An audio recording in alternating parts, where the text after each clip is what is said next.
Hey everybody, it's Nicole back again with another Disney video for everybody. Today I'm going to talk about my top 3 fast passes in each park. So if you don't know, you get to pick 3 fast passes for each day when you go to Disney World. So I'm going to talk about which ones I pick, and I'm also going to probably throw in like a backup because sometimes you don't get the ones that you want. So I will also throw in my favorite backup fast pass in case one of my 3 are not available. So the first park I'm going to talk about today is Epcot. And my first fast pass that I always like to get in Epcot is Test Track.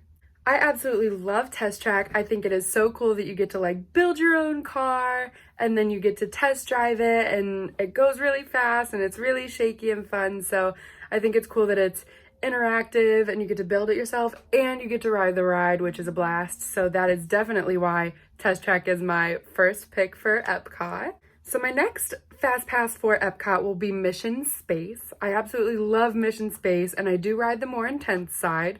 So you do have that option of whether you want to be more intense or less intense. But I ride the intense side. I think it's so fun. I don't really get motion sickness or anything, so Mission Space is a pretty good ride for me, and it's just fun every time. I love it. So my third favorite fast pass for Epcot is going to be Soarin'. I absolutely love Soarin'. I think it's so fun. I think it's cool that it feels like you're really flying over all of the scenes that they're taking you over. I like that they incorporate the scents, so it feels like you're really just immersed, and it's kind of just a relaxing, nice ride. And it's really great for if it's like really hot outside, you can go inside in the air conditioning and ride Soarin'. Now, my backup for Epcot is kind of between 2 because I really do love Spaceship Earth, but if I had to pick, it would be Frozen Ever After. That is definitely going to be my backup for Epcot. The main reason, honestly, is just because the line is so long, and I do really enjoy the ride, so I don't ever want to have to wait in that line, but I don't think that it meets the requirements for me to be in the top 3. So like I'd rather kind of just not ride it than not have a fast pass or wait in the line. Unless of course it's a short line by chance, then I'll absolutely get in the line. So the next park that I'm going to talk about is Magic Kingdom. This park has a lot of rides that you could get fast passes for. However, I just don't think that some are worth getting a fast pass for, if I'm being honest. My first pick for a fast pass in Magic Kingdom is going to be Seven Dwarfs Mine Train. I think it's still the newest ride in Magic Kingdom, so it's the most popular. It's gonna have the longest line. The fast passes are kind of hard to get because everybody wants a fast pass for it. So that's definitely on the top of my list because the line can get up to like 2 hours sometimes, even still not being like brand new. So I don't really want to wait for 2 hours to ride it because I think that's a huge waste of time. So I'm definitely going to try to get a fast pass for it if I can. My next fast pass in Magic Kingdom is going to be for Splash Mountain, and I think that everybody knows why. It's really just one of those rides that is impossible to pass up. I went one year and it was closed, and I was so upset because I didn't get to ride it at all. And that's going to be another ride that has a pretty long line because everybody wants to ride it. It's hot outside, everybody wants to get that splash of water to cool off, and nobody wants to skip Splash Mountain, so the line is going to be really long. So having a fast pass is really going to help you with not wasting your time in line again. So the third ride that I'm going to get a fast pass for in Magic Kingdom is going to be Space Mountain. And I really just love Space Mountain. I feel like there's not much to explain here. It's a really, really popular ride in Magic Kingdom, and I just love it. I don't really think that the lines for Space Mountain get super long anymore, but I still don't want to take the chance of wasting time standing in a long line when I could be going and doing all of the other things that I don't have a fast pass for. So that's why Space Mountain is definitely going to be on my list. Now, I actually have 2 backups for Magic Kingdom. One that is my actual backup and one that I kind of recommend as a backup. So the ride that's going to be my personal backup is the Haunted Mansion, and that's just because I love to ride it, and the line can get kind of long for Haunted Mansion because everybody wants to ride it, so that's why it would be my backup. The ride that I recommend kind of as a backup is Peter Pan's Flight. It really always is a super long line, and it is kind of a hard fast pass to get, so that's why I recommend getting it. I don't really ride Peter Pan that often when I go, but the line is always so long. The wait times are up there with Seven Dwarfs Mine Train. So if you want to ride it at all, I do suggest getting a fast pass for that because you're gonna want it and need it. All right, on to the next park, which is going to be Hollywood Studios. Now, Hollywood Studios Fast Passes are a little bit different because they have a tier system. And what this means is you are going to have to pick from 2 different tiers of rides. In Tier 1, they have their most popular rides, and you can pick one of those. And then in Tier 2, they have the rest, which you can get 2 from those. So you have to pick 1 Tier 1 and 2 Tier 2s. So the 3 rides that are going to be in Tier 1 at Hollywood Studios are going to be Millennium Falcon Smuggler's Run, Mickey and Minnie's Runaway Railway, and Slinky Dog Dash. Out of the 3 of these, I would pick the Millennium Falcon Smuggler's Run because I think it was a blast. We got to ride it last time we went, and it really is just so fun, and it's kind of like you get a different outcome every time. So since I've only got to ride it one time, I definitely want to ride it again.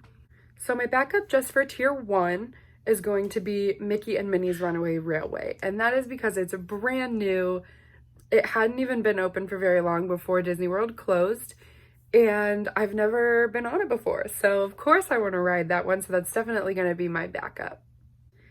Okay, and then everything else that's in that park is going to fall under Tier 2. And so my second Fast Pass option, starting with Tier 2, is going to be Tower of Terror. I absolutely love Tower of Terror. I can get in the line and just ride it over and over and over again. And it's nice because they have, each of the 4 elevators in there have a different drop sequence. So if you're not going to the same elevator every time, you're going to have a different ride every time. So that makes it a lot more fun as well because you don't really know what to expect. And it just kind of adds to like the thrill factor of it all, I guess. So my third Fast Pass for Hollywood Studios in that second tier is going to be Rock and Roller Coaster. It goes fast, the music is loud, I think it goes upside down. It's just really fun. So I always love to ride that every time I go, and having that Fast Pass, again, saves you time where you could be waiting in line. If I had to pick a backup for the second tier of Hollywood Studios, it would definitely be Toy Story Mania. It's one of those rides that I'm most likely going to ride it, whether I have a Fast Pass or not. The line can get a little bit long, but the queue mostly is inside, so you're not going to be super hot standing in the sun or anything. And plus, I always like to go over into Toy Story Land anyways, so while I'm over there, I might as well ride one of my favorite rides. So that's going to bring us to our last park to go over, which is Animal Kingdom. The first Fast Pass that I'm going to get in Animal Kingdom is going to be for Flight of Passage. I actually just rode Flight of Passage for the first time the last time that I was in Disney, and it was so fun. I would easily rank this at the top of like my favorite Disney rides of all time because it was just a crazy experience that you don't really get to have anywhere else. The best way to compare it is to compare it to Soarin', but it still just doesn't compare. It doesn't. It's amazing. It's beautiful. The technology is awesome, and it's just a really fun submersive ride. And that is going to have a very, very, very long line. Like, it's the kind of long line that, like, if you don't have a Fast Pass, you just don't ride it, unless that's the only thing you're there for. So definitely get that Fast Pass for Flight of Passage. My second Fast Pass for Animal Kingdom is going to be a Fast Pass for the Safari. It doesn't always get really long lines, but sometimes it can, and none of it is inside. So it is under shade and they have some bands going, but it really doesn't do much at all to help you. So it's going to be really hot standing in that line. And I'm just not down for that. So I like to get a Fast Pass, and just a little tip and trick here is to get a Fast Pass closer in the morning because it's not super hot out. The animals might be more active. They probably just ate, so they're out and having a good time. And of course you could have a great experience all day, but from my experience personally, I've had more activity from the animals on morning safaris than I have on like afternoon evening safaris. So I would definitely do that in the morning. So the last Fast Pass that I'm going to get for Animal Kingdom is going to be for Expedition Everest. And I just think that it's like the most fun roller coaster type ride in Disney World. It has a great storyline, and the thrill factor is pretty high. That drop is gnarly, so I would definitely get a Fast Pass for that one. It's gonna be another ride that I'm gonna go on whether I have a fast pass or not, but like I've been saying, it's just so much better to have that fast pass rather than spending your time waiting in line for a ride. So I actually have two backups for Animal Kingdom as well. My personal favorite backup is going to be Dinosaur. I love Dinosaur. That's another one that's going to be pretty high on my list of favorite all-time Disney rides. It is so fun. It's goofy. It has a good storyline. It's just a blast. You're in this car and you're just jerking around and laughing and you get scared, and it's just a really, really fun ride on Dinosaur. So I would definitely use a fast pass on that one too. The other backup that I would have for Animal Kingdom is going to be Navi River Journey. And the reason that this is my backup is because it is in Pandora, so the lines are still really long. Everybody's wanting to ride these, but it's not in my top 3 because it is just a slow, dark boat ride. And what makes it so cool though is that all of the animatronics are amazing. Everything is so real and lifelike. So it's just a really, really, really good ride. But it doesn't beat out the ones in my top 3, unfortunately. Okay, so that concludes all of my top picks for Fast Passes in the 4 parks in Disney World. So what would you guys pick as your 3 Fast Passes in each park in Disney? Let me know in the comments below. Do you agree with me? Do you disagree with me? And let me know why. Tell me what you're thinking. As always, if you liked this video, go ahead and give it a thumbs up, subscribe to my channel, and ring that bell icon so that you get a notification every single time I upload a video. Thank you guys for watching. I hope you enjoyed the video, and I'll see you real soon. Bye!